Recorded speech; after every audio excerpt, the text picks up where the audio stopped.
राजघराण्याने समाजकारण करत असताना छत्रपती शिवरायांच्या विचारांचा वसा आणि वारसा जपणार एक नेतृत्व महाराष्ट्र राज्याचे माजी कॅबिनेट मंत्री आदरणीय दिलीपरावजी सोपल साहेबांना विनंती करतो की त्यांनी या ठिकाणी सभेला संबोधित करावं. छत्रपती शिवाजी महाराज की, छत्रपती शिवाजी महाराज की, छत्रपती संभाजी महाराज की.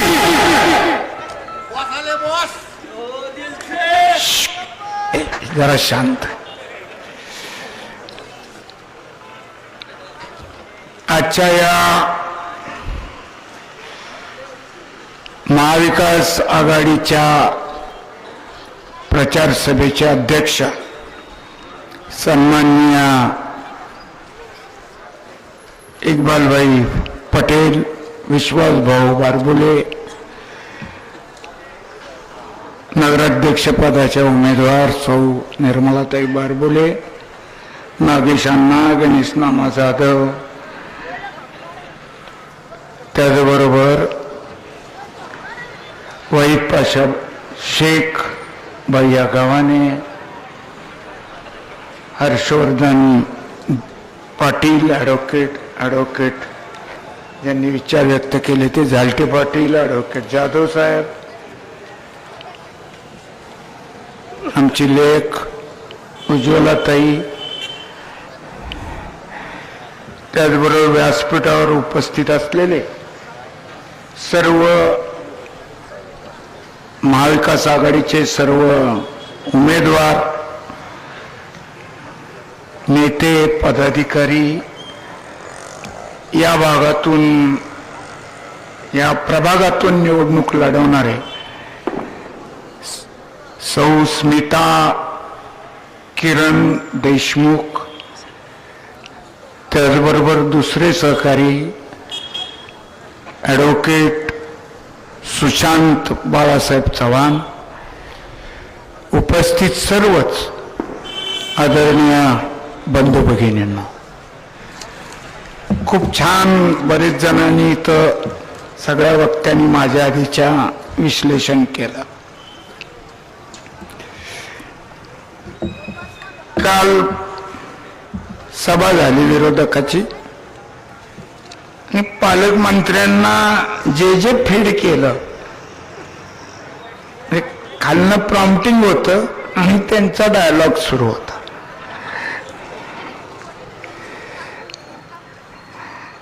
कोरे साहेब, तुम्हाला एवढंच सांगू इच्छितो की तुम्ही राजकारणात नसताच. ज्या वेळेस मी आमदार झालो 85ला, त्यावेळेस तुम्ही कुठेतरी कॉलेजला वगैरे शिकत असताल.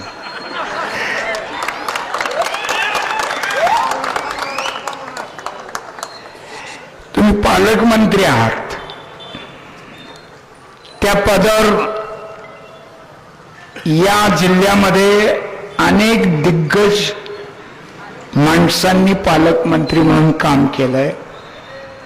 त्यातल्या आदरणीय शरदचंद्रजी पवार साहेब सुद्धा या जिल्ह्याचे अनेक वर्ष पालकमंत्री होते. मी सुद्धा या जिल्ह्याचा पालकमंत्री म्हणून काम केलेलं आहे. आणि शासनाचा निधी म्हणजे आपल्या वडिलोपार्जित इस्टेट नव्हे.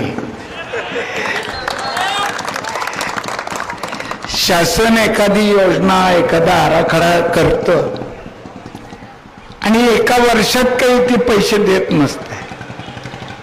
जसं जसं काम सुरू होईल, पुढे जाईल, त्याचं पहिला हप्ता, दुसरा हप्ता, तिसरा हप्ता.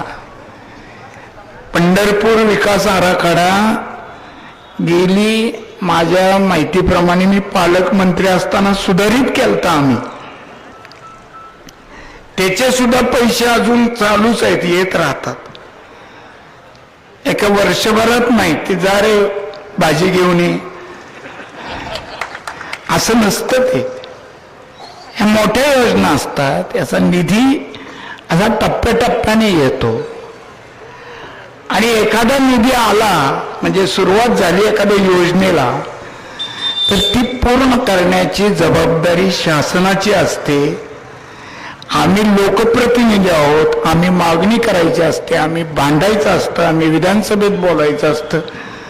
आणि तुम्ही पालकमंत्री आहेत म्हणल्यावर तुम्ही पालक आहात, आम्ही पाल्य आहे तुमचं. या जिल्ह्यातले सगळे पालकमंत्र्याचे आमदार पदाधिकारी पाल्य आहे. भले आम्ही वयाने मोठे असू पण आम्ही पाल्य आहोत आणि पाल्याची जबाबदारी पालकांनी घ्यायची असते. त्या पद्धतीनं जर तुम्ही बोलले असते तर मला जरा बरं वाटलं असतं, त्या पदाची शान राहिली असती. पण ठीक आहे, संगत गुण पण माणसाचा कारण ठरतो. पूर्वी कधी ते असं बोललेलं मी ऐकलं नव्हतं. बहुतेक बार्शीत आल्यामुळं आणि कानाला लागल्यामुळं कुणीतरी बोलले असतील. आता त्यांनी सांगितलं की विकासाची भावना लागते. 260 कोटी रुपये निधी योजनेसाठी, पाणी योजनेसाठी मंजूर आहेत. राहिलेले 25 कोटी तुम्ही निधी आणायला कोणाकडे जाणार? अरे कोणाकडे जाणार म्हणजे मी मुख्यमंत्र्याकडे जाणार, तुमच्याकडे कशाला येतो? माझ्या मुख्यमंत्री हे महाराष्ट्राचे, कुठल्या एका पक्षाचे नसतात. आणि त्यांना निधी मागणं हे आमदाराचं काम आहे. बर, मी निधी काय माझ्या घराचा विकास करायला मागत नाही. त्यांनी सांगितलं भगवंताचा तीर्थक्षेत्राचा आराखडा, हो हा वाढत जाणारा आराखडा आहे.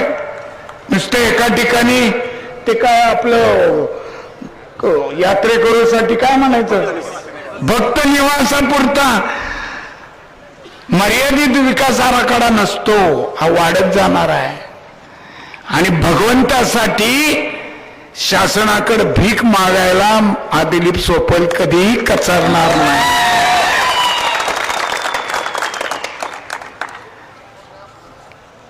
कशाच्या गोष्टी करते, काय बोलते ते.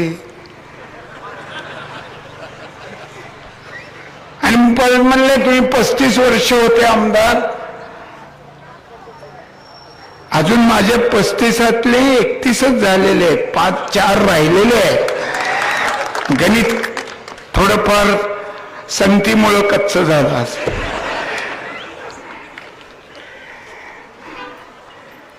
तुम्ही उपसा सिंचन योजना पूर्ण करता आली नाही, आजही अजून ती पूर्ण नाहीये. ही उपसा सिंचन योजना पहिल्यांदा पवार साहेब मुख्यमंत्री असताना मी आराखड्यासहित त्याच्या जे चढ उतार सगळे नकाशे घेऊन ही पटवून देऊन ही उपसा, बार्शी उपसा आणि सीना भीमा बोगदा ह्याचा शिल्पकार दिलीप सोपल आहे, दुसरं कोणी नाही आहे. हे खोटं वाटत असेल तर राजन पाटील साहेबाला विचारा, बबन दादाला विचारा, अनेक माझ्या नंतर झालेले आमदार आहेत त्या सगळ्यांना माहिती आहे. ती योजना मंजूर करताना मी काय फक्त बार्शी उपसाचा विचार केला नाही, तर भीमेचं पाणी सिनेत सोडा आणि सिनेला कॅनॉलचा दर्जा द्या, त्या मागणीमुळं आज सीना काठ त्याच्यावर कितीतरी उद्योग, कारखाने, ऊस. माढा तालुक्यातल्या लोकांना जर जाता जाता विचारलं की हे कसं, ते रिधोऱ्याला जाऊन विचारलं तरी सांगतील की सोपल साहेबांमुळे योजना झाली. पण आम्ही त्याच्या श्रेयाच्या भानगडीत पडत नाही. लोक आपोआप श्रेय देतात. श्रेय मागून मिळत नसतं, श्रेय लोकांनी काम पाहून द्यायचं असतं. एक एक मोठी लोणकडी आणली आहे त्यांनी, आमचे विद्वान सहकारी बार्शीतले, की जामगाव आणि उपळायला MIDC करणार. अजून इथली MIDC पूर्ण प्लॉट गेलेले नाहीत, रिकामे.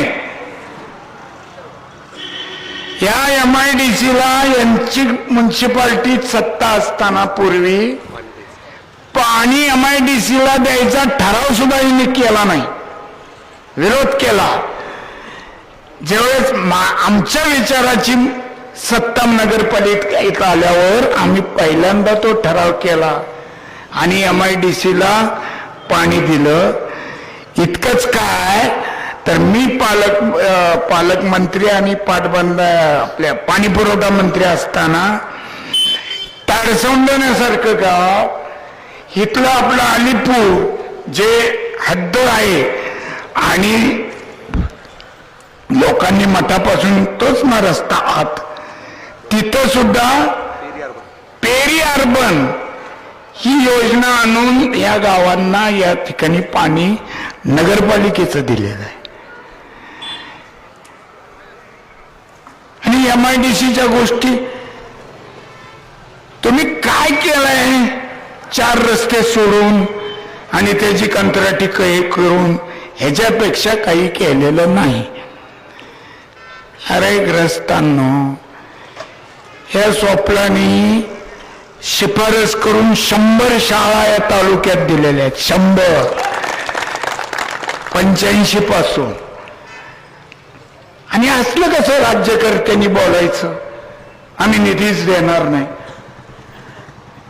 आता आम्ही पाणी पुरवठा योजना पाठपुरावा करून पवार साहेबाच्या मागे लागून, परत मनोहर जोशी साहेब होते कैलासवासी मुख्यमंत्री, त्यांच्या मागे लागून ही बार्शी पाणी पुरवठा, त्याच्यानंतर उपसा,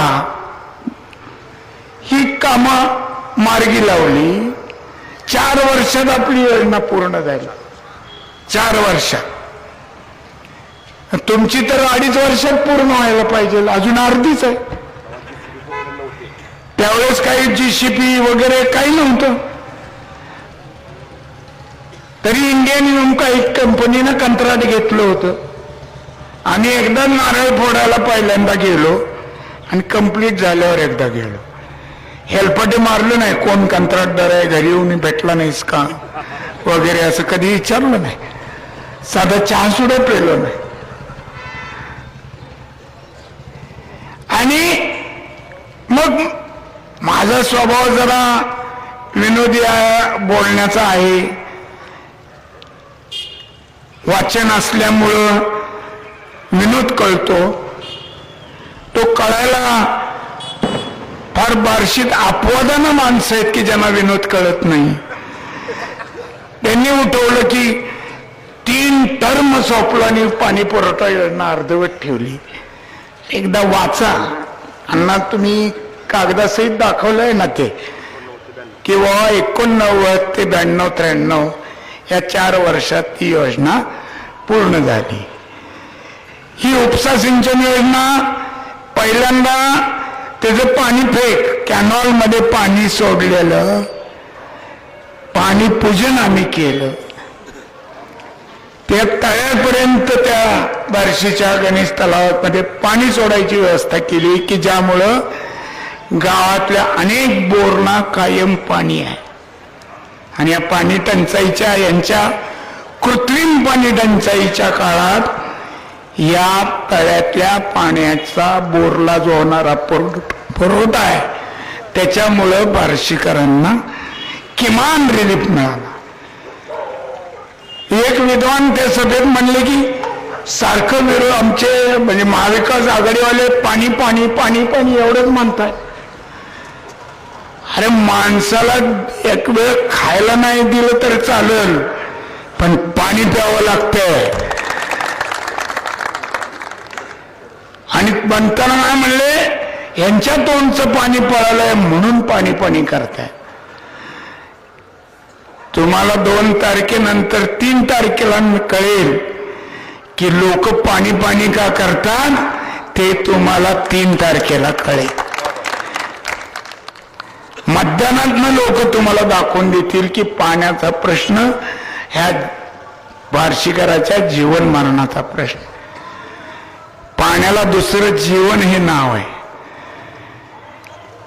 आणि महत्वाच्या प्रश्नाकडे लक्ष द्या ना.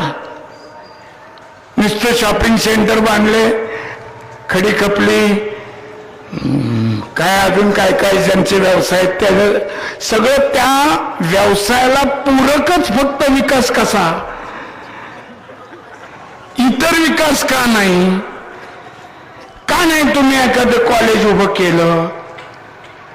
स्विमिंग टँक, आज आम्हाला बार्शी स्विमिंग टँक माहिती आहे फक्त शिवाजी कॉलेजचा आणि दुसरा त्या आर्के क्लब मधल्या मेंबर लोकांचा.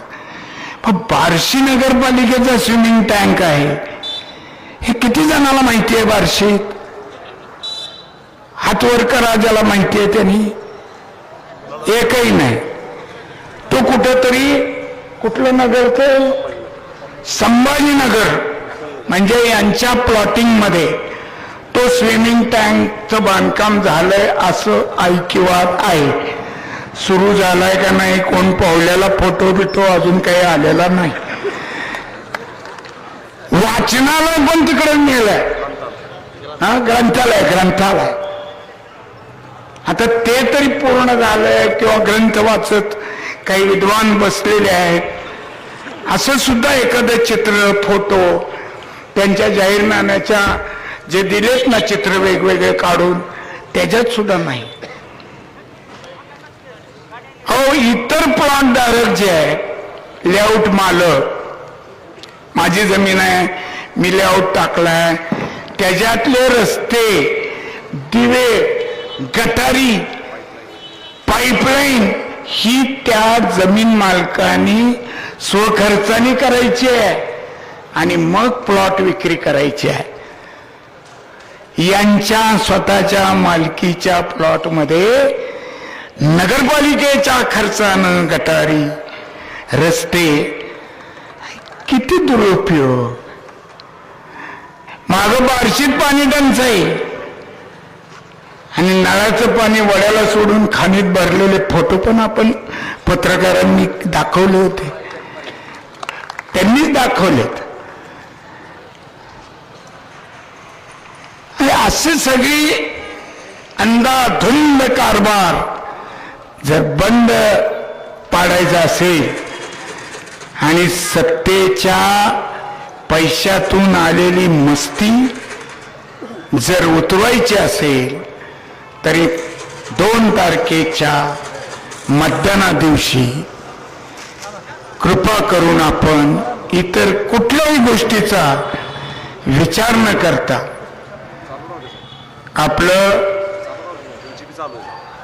आपलं मत हे मशालीच्या चित्रापुढचं बटन दाबूनच केलं पाहिजे. आणि दुसरे एक ते कोण राजाभाऊ राऊत म्हणले, मी खूप कामे केली, छान. आणि कटले परिवारांनी म्हणले बरं का, कटले परिवारांनी कॅन्सर हॉस्पिटलला जागा दिली आणि मला विचारले तुम्ही काय केलं. पहिल्यांदा बार्शीकरांसाठी सांगू इच्छितो की ह्या कटलेंनी जागा दिलेली नाही. ती जागा त्यांचे बाळासाहेबांचे चुलत भाऊ बाबूराव कटले त्यांची ती जागा. आणि ते दोघही नवरा बायको बाबूराव कटले साहेब स्वर्गीय आणि त्यांच्या मंडळी सौ सर्वमंगलताई कटले हे दोघही वृद्धापकाळात त्यांची सेवा बार्शीच्या डॉक्टर B.M. नेने यांनी केली. पहिल्यापासून कैलासवासी डॉक्टर B.M. नेने म्हणून बाबुराव कटले त्यांना दत्तक घ्यायला निघाले होते की तू मुली 11पेक्षा कोणी हे त्यांना मूल नव्हतं. त्यांनी त्यांना विचारल्यावर ते म्हणले मला वैयक्तिक डॉक्टर नेहमी म्हणले मला इस्टेट नको, मी एक प्रोजेक्ट करेन त्याला तुम्ही तुमची जागा द्या. आणि मग पहिला ट्रस्ट काढला सौ सर्वमंगल बाबुराव कटले ट्रस्ट आणि त्याला त्या ट्रस्टला ती जागा दिली गेली आणि तिथं आजचं कॅन्सर हॉस्पिटल हे उभारलं. त्याच्यामध्ये उगाच आडनावाचा संदर्भ घेऊन कुणालाही कुणाचं श्रेय देऊ नका. राजाभाऊ माहीत नसले तर मला विचारत जावा मधनं आधीचा इतिहास आहे. मी 80 साली आम्ही सगळे टीम मध्ये होतो डॉक्टर साहेबांच्या बरोबर. श्रीधर दादा पाटील होते, वसंतराव गाडेकर होते, डॉक्टर कश्यपी अण्णा होते, डॉक्टर यादव साहेब, मी, ते देसाई, मोतीलाल भाऊ सोमाणी, हनुमानदासजी झंवर, अशी ज्येष्ठ मंडळी. त्याच्यात मी एकटा तरुण होतो आणि तो इतिहास मला माहिती आहे. त्यामुळे उगाच आपलं कुणाचंही श्रेय कुणालाही देणं हे काही शोभा देत नाही. तुम्हाला इतिहासच माहीत नाही तर तुम्ही तरी काय करणार.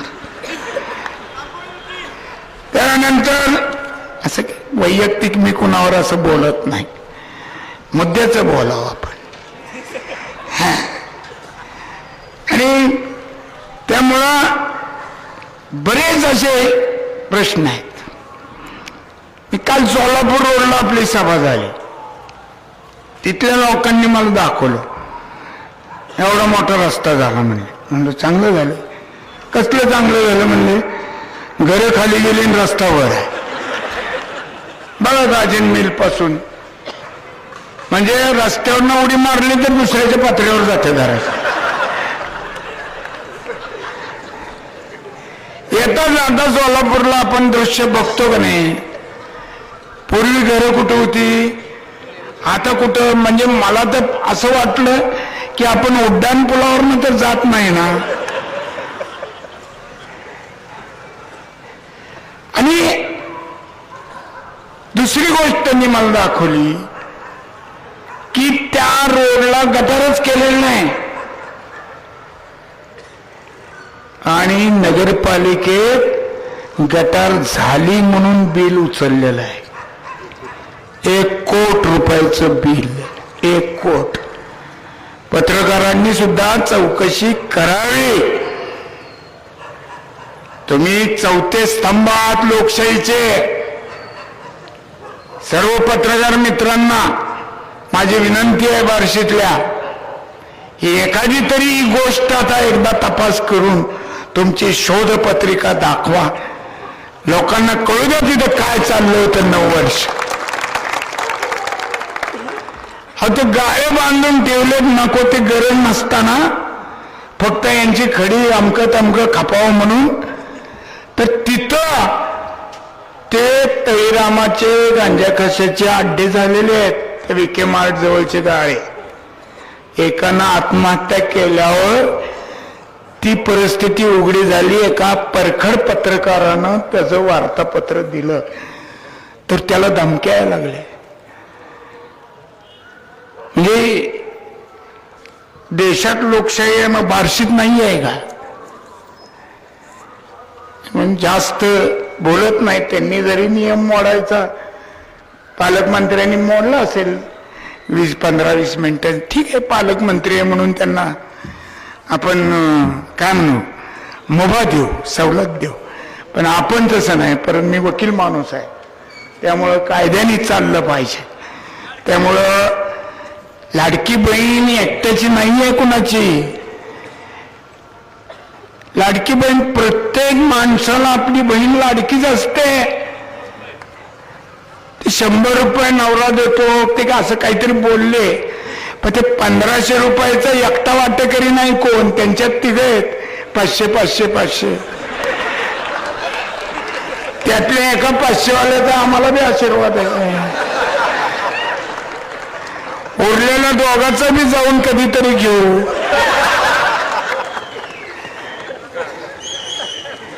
असं काही नसतं राजकारणात. ही इथली यांचीच पद्धती. मला काय माझं नशीब आहे असा विरोधक भेटला माझा.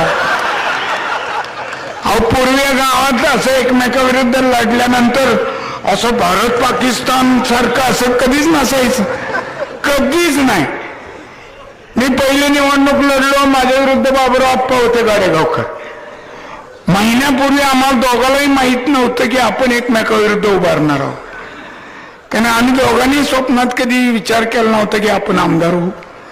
आम्ही मुंबईत होतो, कुठला तरी सण होता, ते मग आप्पा म्हणले चला वकील साहेब आपण नाश्ता करू. आम्ही दोघं आमदार निवासात आणि समुद्राची ते काय पूजा का काय होती ते केलं आम्ही. संक्रांत नारळी पौर्णिमा. मग म्हणले समुद्राला नारळ. आप्पाने 2 त्यांच्या पैशांनी नारळ घेतले, एक मला दिला, एक त्यांनी घेतला टाकला.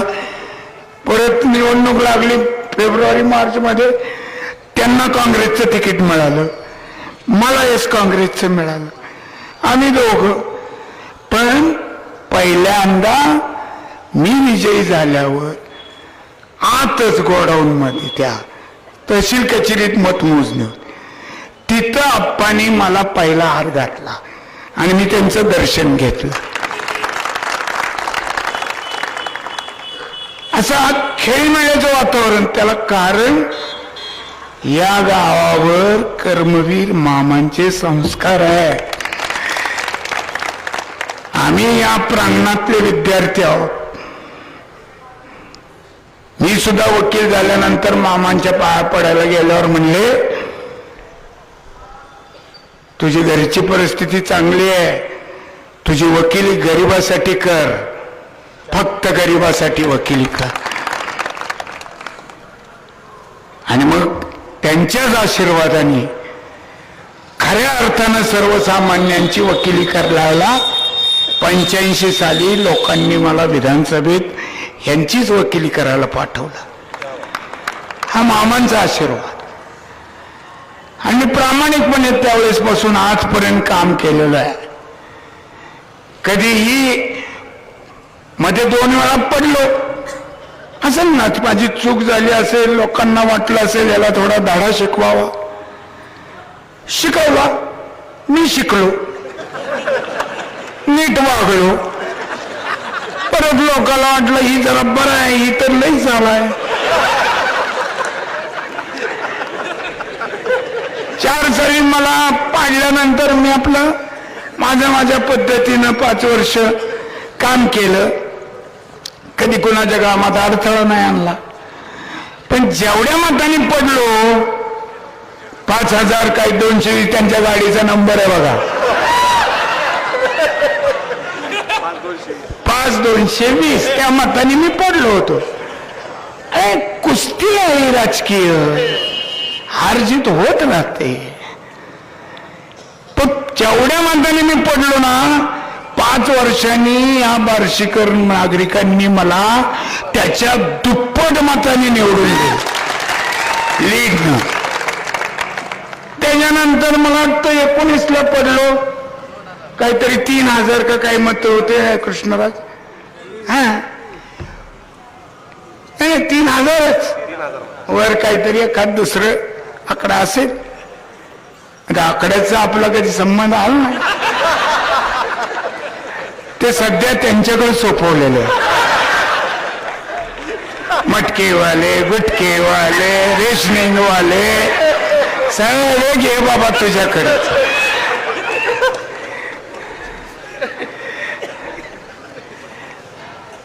नको आमच्याकडे आता अजिबात पाठवू नको. पण त्यावेळेस 3000 पडलो, 6500 निवडून आलो. परत तुम्ही निवडून दिलं. मी नको म्हणत होतो, लोक म्हणले नाही तो तुम्ही उभारलं पाहिजे. ही सगळी मंडळी मागं लागली होती. पहिलं बाद झाला. आता आपल्याला किती 6 टर्म का काय 6 टर्म झाल्या. सफिशियंट आहे. करत राहू काम. जबाबदारी दिली पण ती निष्ठेने पार पाडायचे प्रयत्न मी करतोय.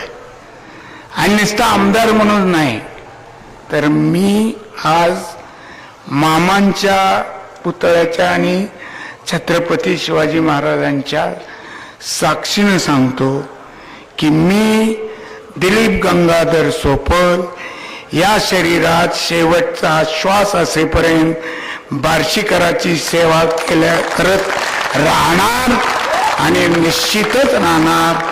आपण सर्वजण आणि निधी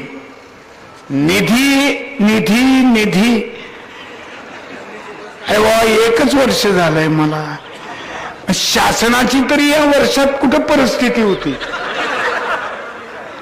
अडचणीत ना अतिवृष्टी महापूर अमक तमक त्याच्यामुळे शासनच आर्थिक अडचणीत असल्यामुळे हा निधी पूर्णपणे जिल्हा विकास निधी सुद्धा नियोजन मंडळाचा पूर्ण आलेला नाही. 7-8 महिने झाले आमदार कोटा पण आलेला नाही आणि माझे अजून 4 वर्ष शिल्लक आहे. काहीही 4 वर्षात होऊ शकतं. माणूस चालला आत्ता बघता म्हणतो आपण अरे आत्ता होता आणि ठेच लागली गेला. कोणी काही अमरपट्टा घेऊन सत्तेचा आलेला नसतो हे लक्षात ठेवा. प्रत्येकाला परमेश्वर त्याची जागा दाखवत असतो आणि जोपर्यंत भगवंत माझ्या पाठीशी आहे तोपर्यंत मी सातत्यानं कार्यरत राहीन. एवढंच सांगून माझे 2 शब्द संपवतो. जय हिंद, जय महाराष्ट्र. आणि आपण सर्वजण अशा थंडीत सुद्धा एवढ्या मोठ्या संख्येनं इथं आलात त्याबद्दल महाविकास आघाडीच्या वतीनं तुमचे आभार मानतो. जय हिंद, जय महाराष्ट्र.